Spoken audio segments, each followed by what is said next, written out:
it does play a part because I'm trying to bring out my favorite thing ever, my very fancy. This is my representation of your stress management muscle. Okay.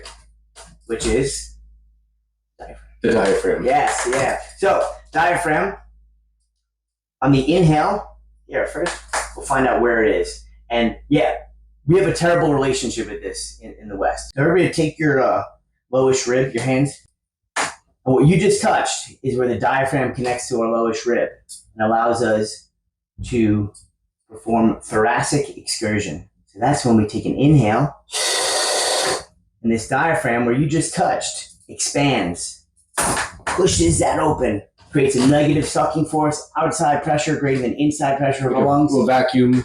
Yeah.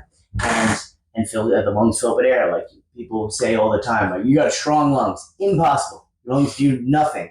Your breathing muscles fill your lungs.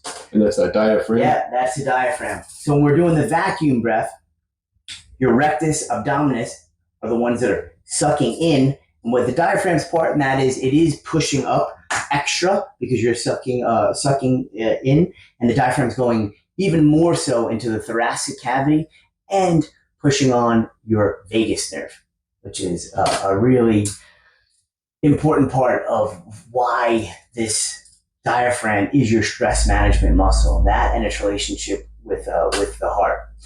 So when we take an inhale, watch if my heart's right here. We're breathing correctly.